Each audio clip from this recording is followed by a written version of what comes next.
Saudara, penanganan infrastruktur Aceh pasca banjir dan longsor memasuki tahap pemulihan dan rehabilitasi. Ruas jalan utama yang sempat longsor sudah dibersihkan, sedangkan pembangunan tanggul perbadai di sepanjang sungai Krung, Sukerto, dan juga Krung Pase menjadi fokus utama. Dan saat ini kami telah terhubung dengan reporter TVRI Novian Aulia. Novian, bagaimana proses perbaikan infrastruktur saat ini di sana? Silakan informasi lengkapnya.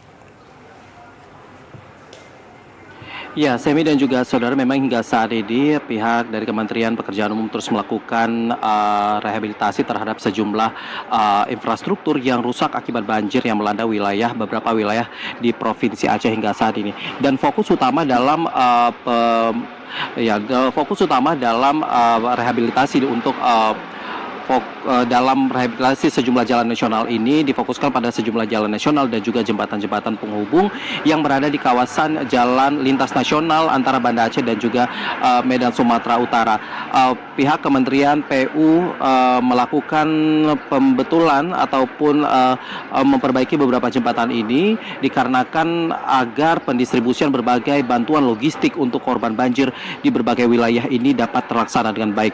Dan hingga saat ini memang ada sekitar 30 ruas jalan lintas nasional dan juga 15 jembatan nasional yang dilaporkan mengalami kerusakan akibat banjir yang melanda wilayah Aceh. Dan hingga saat ini Pekerjaan Umum telah memperbaiki sekitar 48,34% dan pihak Kementerian Pekerjaan Umum terus mengebut pengerjaan perbaikan jembatan ini sehingga nanti dapat diakses kembali baik di jalan lintas nasional maupun penghubung antar wilayah yang ada di Provinsi Aceh, khususnya daerah-daerah yang terkena dampak akibat banjir sendiri.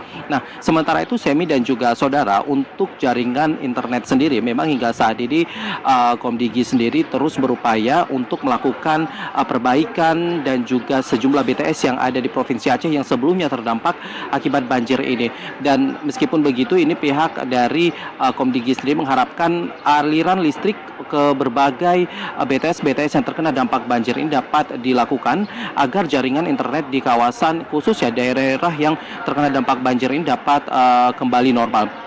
Nah, sementara itu untuk listrik sendiri, memang sebelumnya Menteri ISDM Bahlil Lahadalia mengatakan bahwasanya persentase pemulihan listrik ini sudah mencapai angka 97%. Namun pihak dari pemerintah Aceh ini mengklaim bahwasanya untuk perbaikan listrik ini baru sekitar 60,70%. Dan memang berdasarkan pantauan kami masih ada sejumlah daerah-daerah di Provinsi Aceh, khususnya di Kota Banda Aceh dan juga Kabupaten Aceh Besar, di mana listriknya masih padam. Namun meskipun begitu, pihak PLN terus berupaya untuk melakukan perbaikan berbagai tower yang sebelumnya terdampak dan juga rusak akibat banjir yang melanda di wilayah Aceh sendiri, di mana ini pihak PLN telah menurunkan lebih dari 1.400 personelnya untuk melakukan perbaikan sehingga listrik ini dapat kembali pulih 100% sehingga berbagai jaringan juga dapat kembali normal. Nah, untuk bantuan sendiri memang hingga saat ini pihak BNPB sudah mendistribusikan sekitar 234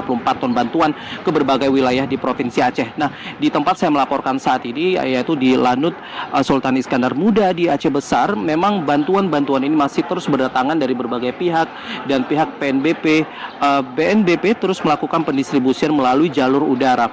Memang untuk pendistribusian melalui jalur udara ini Semi dan juga pemirsa nantinya akan dilakukan untuk beberapa lokasi yang tidak dapat diakses melalui darat dan juga laut seperti itu, yaitu di Kabupaten Aceh Tengah, Kabupaten Banda Meriah, Kabupaten Gailwus, Kabupaten Aceh Tamiang, Kabupaten Aceh Timur dan juga di Kabupaten Aceh Utara. Dan memang berbagai bantuan yang diberikan ini nantinya akan dibagi ataupun akan didistribusikan ke dalam dua tempat. Nanti BNPB akan mendistribusikan ke dua tempat, yaitu di posko wilayah di masing-masing milik pemerintah kabupaten kota yang ada di wilayah yang terkena dampak banjir, dan juga pihak BNPB akan juga mendistribusikan bantuan berbagai logistik ini untuk para pengungsi di lokasi ataupun di berbagai tenda-tenda pengungsiannya, sehingga ini pendistribusian ini dapat dilakukan secara maksimal dan bantuan ini dapat disalurkan secara tepat sasaran. Demikian informasi yang dapat kami sampaikan dari Aceh. Kita kembali ke studio Semi. Pemerintah daerah masih menangani infrastruktur yang rusak akibat banjir dan juga tanah longsor di Aceh. Novian Aulia, terima kasih untuk informasi lengkapnya. Selamat bertugas kembali dan selamat siang.